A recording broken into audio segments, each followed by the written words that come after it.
Hebrews chapter 12. Power in his name.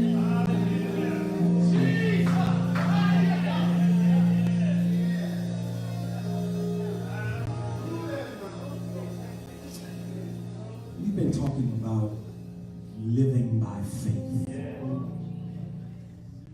And as my preaching custom, I am interested in demystifying these many things that we see, many things that we hear in church, and we think that they are deep, mystical, untouchable, untangible powers. But faith is accessible. I don't want to get ahead of myself, but the Bible declares that God has given every man a measure of faith, which means everybody has the innate ability to believe. I'm preaching already. Everybody has the potential inside of you to just believe. See, we used to sing songs like "Only Believe." All things are possible if you only believe. And so we've been talking about living by faith, that faith is the substance of things hoped for, confidence in the things we're hoping for, and assurance of the things we cannot see. It's an unusual confidence because it requires us to be confident in things that haven't happened yet. It means I'm still in my situation, but I already see myself out of it. Means while I'm sick, I already see myself healed.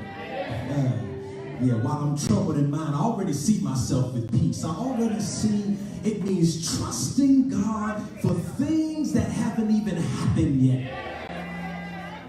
And I walk in it, and I walk like it's already done. Yeah. All right, Hebrews chapter 12, and I want to read this from the NIV rendering of the scriptures. There you'll find these words. Therefore, since we are surrounded by such a great cloud of witnesses, let us throw off everything that hinders and the sin that so easily entangles.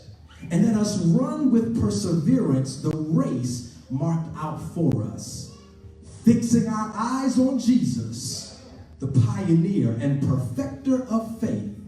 For the joy set before him, he endured the cross, scorning its shame, and sat down at the right hand of the throne of God. Consider him who endured such opposition from sinners, so that you will not grow weary and lose heart.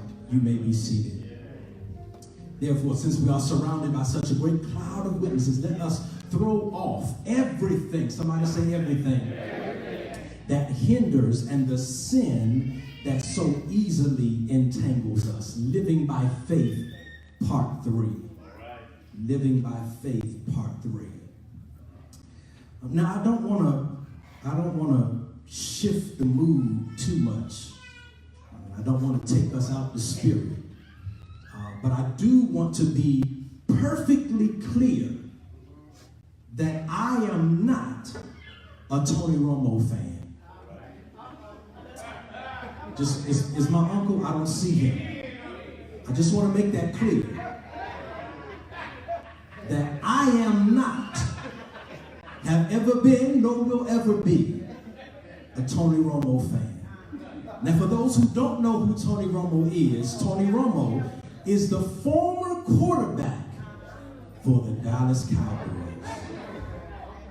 But I must say that while I am not a Tony Romo fan, and despite my initial criticism, I have been thoroughly impressed by Tony Romo's proficiency as a football commentator.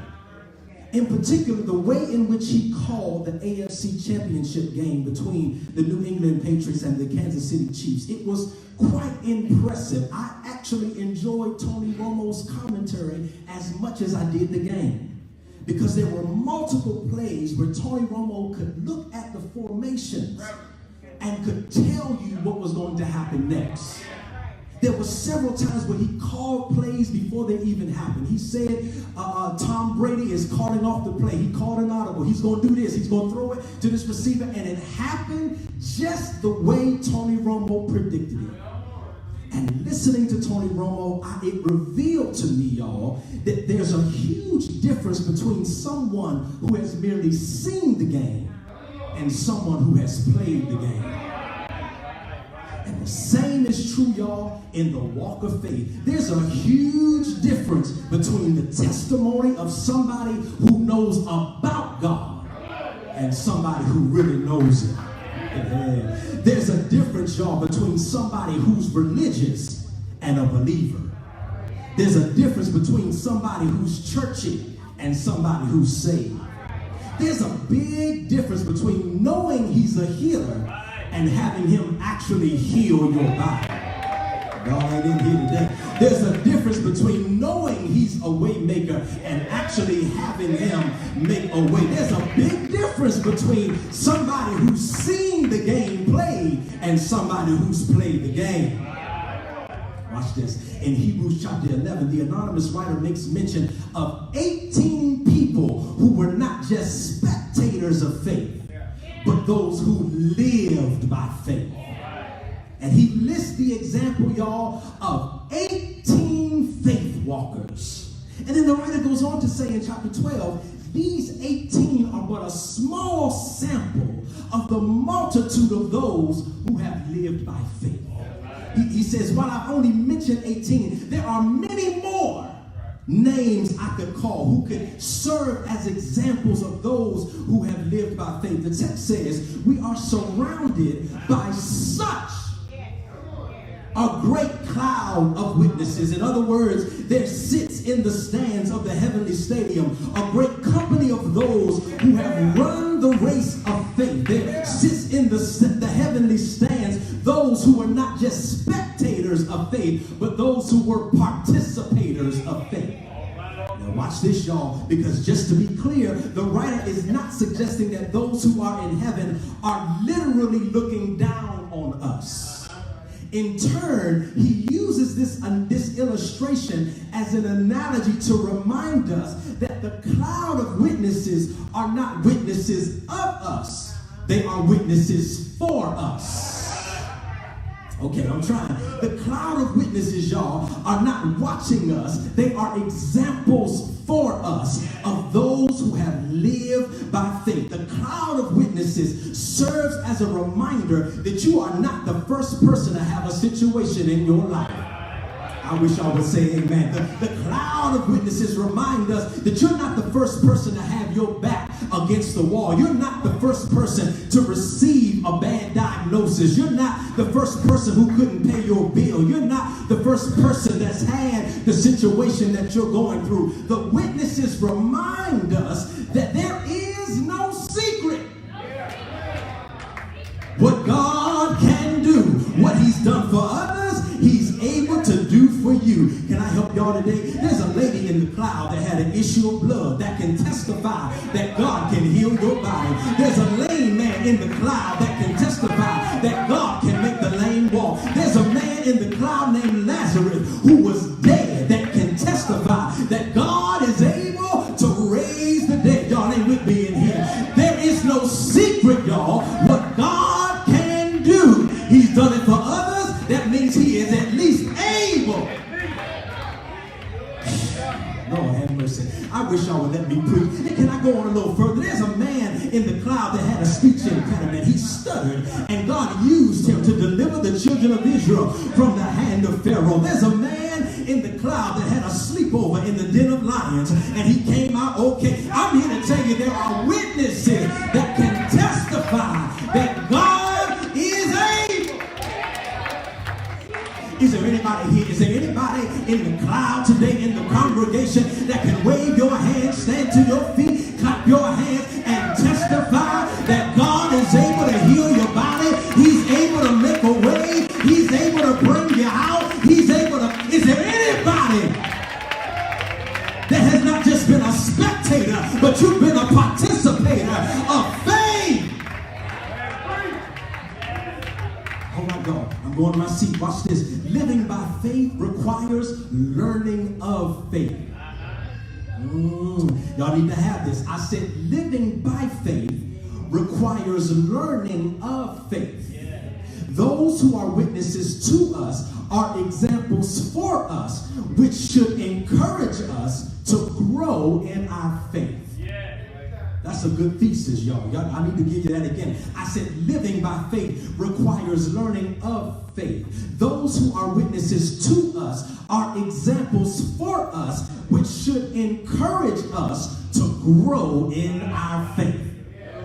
I think y'all need it one more time. I said living by faith requires learning of faith. Those who are witnesses to us are examples for us, which should encourage us to grow in our faith. Well, the question today is, how can we learn of faith? Three things, and I'm going to my seat. We can learn of faith through the practice of faith. All right, it's going to get quiet right around in here.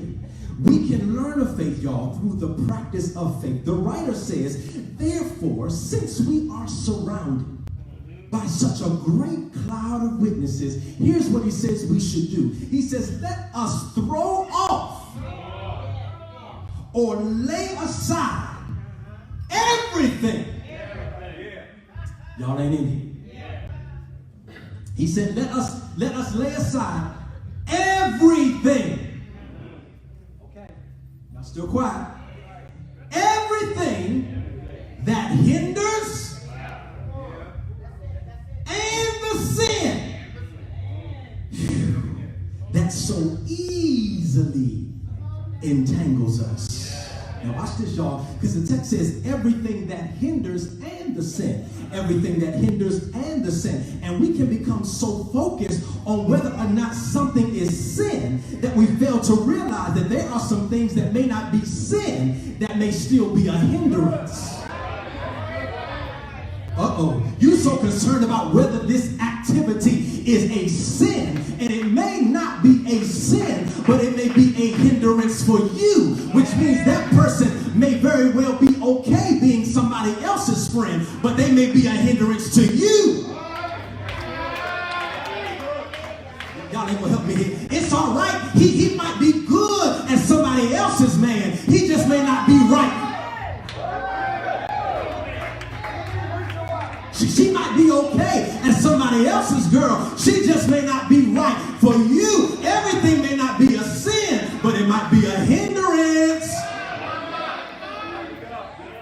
Yeah, and you have to ask yourself, y'all, is this activity in your life necessary? Is this activity in your life a hindrance to my life? The Bible says we need to lay aside the things that hinder us and the sin that entangles us.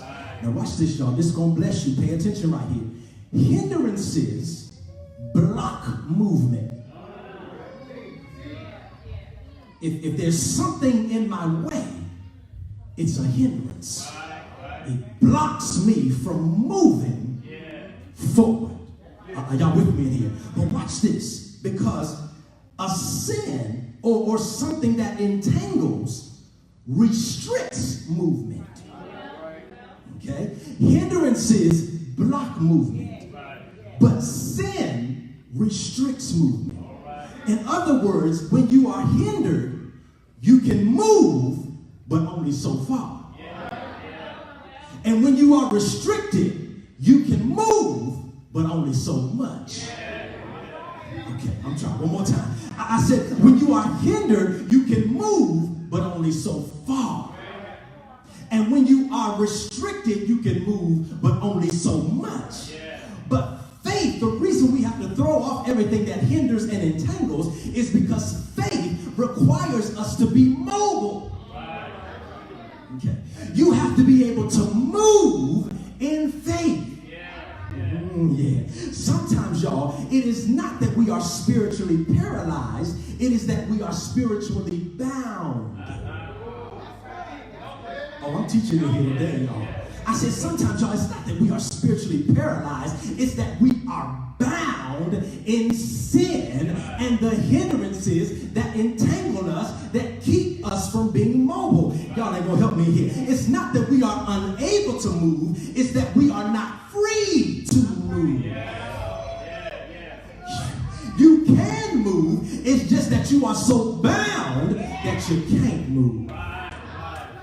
And in faith, y'all, you have to be able to move. You have to be able to move past what you ever imagined. You have to be able to move more than you've ever expected. Are y'all hearing me in here today? I said you have to be able to move past what you've ever imagined, and you have to be able to move more than you've ever expected. Move in your faith. During the shutdown, thank God that it is at least temporarily over. But my wife looked at me and said, I've got to give God an offering. And I was perplexed. I said, but nothing has come in. But she said, there are some people that were a blessing to me and gave me some things. And I want to make sure God gets some of it. Y'all don't know that. See, you have to be able, y'all, to move even past your circumstances and past your situations, that she did not allow the shutdown to keep her down. She was able to exercise her faith regardless, y'all ain't with me here, what's going on around you. Y'all, and when you have things in your life that are entangling you, you can't move when the Holy Ghost is telling you to move. You got to be able to move. Faith will move you to jobs you don't qualify for. Faith will take an introvert and put them in front of the crowd. Faith can take the least qualified and make them the most suitable. You have to be able to move in faith. Almost done, y'all. Is this all right? He says you have to throw off or lay aside everything that hinders and the sin that so easily. Okay, I wasn't going to say this, but I'm going to go on and say it since this is my house. Some stuff ain't a trick. Uh-oh, see how quiet I just got? Some stuff, you know, we claim one thing led to another, and this happened and this happened. No, some things were easy. Uh-oh, it's quiet in here. Some of the sin that you got going on in your life, y'all, is easy. He said you got to lay aside the hindrances and the sin, y'all. And there are so many people, y'all. There are so many people who, as I said, are concerned about whether or not something is a sin, when you have to ask yourself, it may not be a sin, but is it a hindrance? He says, lay it aside. Some of y'all weren't on the fast call, the conference call. But I gave an illustration. And this is going to bless your life. Are y'all ready? This is going to bless you. I hope you got a pen, a pencil, your tablet, because I want you to write this down. I've shared with them that there used to be a TV show called Mad TV. We used to do comedy sketches like Saturday Night Live. And one of my favorites was a gentleman who was portraying a counselor, a psychologist, and people were coming in with all of these issues. They were coming in saying, I have this fear that I'm going to be buried alive. All these outlandish things. And the counselor looked at him and said, I'm going to give you some advice. He said, get out a pen and a piece of paper. I want you to write this down. Are you ready? The person said, yes, I'm ready. He said, are you sure you're ready? The counselor said, stop it! Everybody that came in the office got the same advice. Stop it. And I'm here to tell some of y'all today, stop it is all you have to do. If you're gossiping, stop it. Don't y'all look at me like that. If there are some things in your life that you're waiting for this miraculous miracle and this miraculous thing for God to do and to change your heart and to change your mind, when all you have to do is stop it. All right. We can learn of faith through the practice of faith. Secondly, y'all, go to my seat. We can learn for the first time. We can learn of faith through our perseverance in faith. He says, therefore, since we are surrounded by such a great cloud of witnesses, let us throw off everything that hinders and the sin that so easily entangles. Watch this. And let us run. We got to lay it off so that we can be mobile. He says, and let us run with perseverance the race that is marked out before us. Watch this, y'all. The writer says, let us run. The writer says, let us run, because there is nothing that challenges endurance like running. It's quiet in here. I said, y'all, there's nothing that challenges endurance like running. Running is an exertion of sheer will. Running requires stamina. Running requires strength. Running tires the body. Running pounds the joints. Running strains the heart. Running pulls every muscle. Y'all better listen to me in here. Every muscle in your body is worked when you run. Running increases the pulse. Running requires maximum oxygen. Nothing challenges the body like running. And the writer says, let us run with perseverance. Watch this. In the ancient Olympic Games, running was the original event. In fact, in the first 13 Olympics, running was the only event. Yeah. And watch this. I found out that the running of a foot race was designed to keep men fit for war. The reason they would have them run was to help them keep up their endurance for the fight. And the reason that the writer says we have to run, because you got to keep your endurance up, y'all, for the fight. You have to keep your endurance up because you are in spiritual warfare. The enemy is not pleased with the fact that you are desiring to mature in God. He's not pleased with the fact that you are in church and trying to get your life together and trying to live for God. And he says we have to run so that we can maintain our fitness for war. Perseverance. Perseverance means to persevere means to endure. It means to be unswerving in your purpose. He says we must run with perseverance. It does not say we must run the race with convenience.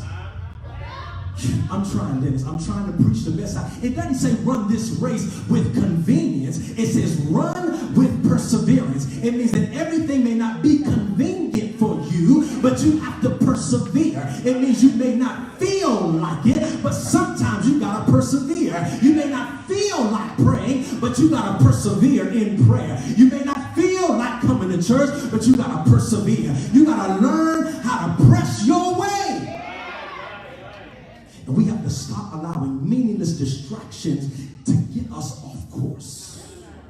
We allow so many things, y'all, that don't amount to a hill of beans, getting us off course. So what if somebody said something? You done said something about somebody. Get over it.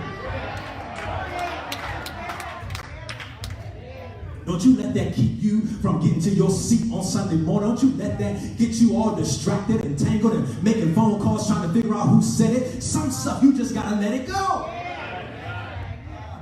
He said, let us run the race that is marked before us. Here we go, going to my seat. Lastly, y'all, we can learn of faith, not only through the practice of faith, through perseverance in faith, but we can learn of faith through the person of faith. All right, here we go. I'm going to try not to shout. But the writer says, let us fix our eyes. Whew. Okay. Let us fix our eyes on Jesus. Y'all don't know where to shout. I keep telling y'all that. One day you're going to get it. He said, let us fix our eyes. That means your eyes need to be affixed on Jesus. Why? Because Jesus is the author and the perfecter of our faith. Here's what he says. He says he gives 18 examples of great faith that are mentioned in Hebrews chapter 11. And in Hebrews chapter 12, he says there are many more. There's a cloud of witnesses that we can bring that can be brought for our consideration for examples of faith. But the writer says, as great as their faith was, we have an advantage that they didn't have. Because we can look to Jesus. I'm trying, Reverend. Yeah. As bad as Moses was, Moses couldn't look to Jesus. As great as Abraham's faith was, Abraham couldn't look to Jesus. Y'all ain't gonna help me here. What we have, y'all, is the advantage of being able to look at the cross. Because he says Jesus is the author of faith. Ooh. See, those writers were walking in something, but they didn't know the author. They didn't have the author. Okay, I'm going to my seat right here. I'm going to my seat. I was at a music workshop many years ago, about 20-some years ago, and the workshop clinician was Mother Shirley Berkeley. And Mother Shirley Berkeley is renowned, certainly in our area, as a workshop clinician and choir decorum specialist, and she don't play. She don't take no mess. And so we were all young, and we were in our 20s, and she said, this wasn't even a choir class, but she said, I want y'all to sing Hold Back the Night. That's an old choir song. I know some of y'all young folk, some of y'all millennials don't know about that, but it was an old song, Charles Nix, I believe. I believe it was Charles Nix. Hold Back the Night. And we in there, Dennis, we just a singing, hold back. We got the rock. We thought we was crushing the night. You couldn't tell us nothing. Give me strength just to sing. To fight, I'll do your will. Sing with all our might. If you just say to my soul, she said, stop. She said, the words are not if you just say to my soul.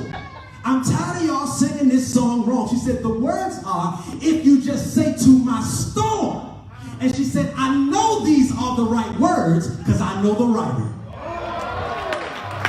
Y'all ain't gonna help me here, y'all. The Bible says that joy is coming in the morning, and I know it's gonna happen because I know the author. I know he'll supply all your needs because I know the author. I know he'll make a way out of no way because I know the author. I know you can do all things through Christ who strengthens you because I know the author. Jesus is the author of our faith.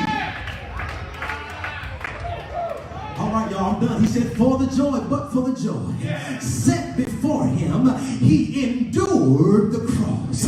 Oh, God, have mercy. That means they put nails in his hands for our faith. They put nails in his feet to perfect our faith. They put a crown on his head to perfect our faith. He died on the cross to perfect our faith. He stayed there all night Friday to perfect our faith. He stayed there all day Saturday to perfect our faith. But early on Sunday morning, he got up from the grave with all power in his hand to perfect our faith. I'm done, y'all. That's it. That's it. The writer says, look to Jesus. I don't know what you're facing in your life, but look to Jesus. I don't know what's going on in your life, but look to Jesus. I don't know what situations you may be facing in your life right now. But what I can tell you is to look to Jesus because he's the author. All right, come on, stand. We're done. You ought to look at somebody and say, I know the author. Woo, God have mercy. I said, you ought to look at somebody else, give them a high five and say, I know the author.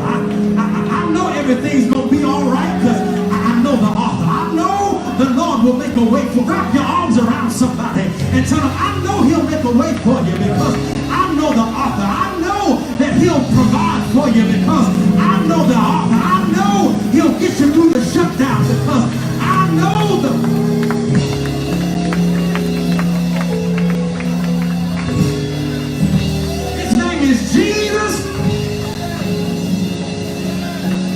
Something happens when you call his name. Jesus. I said there's power.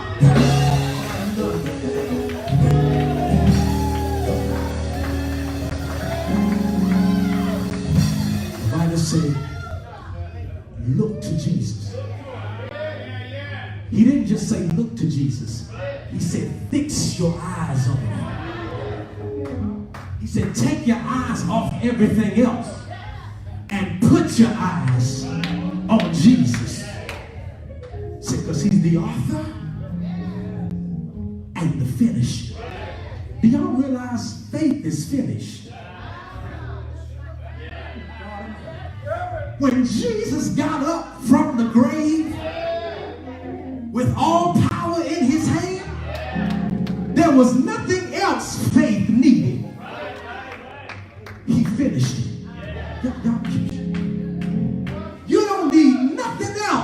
to believe. God Almighty. He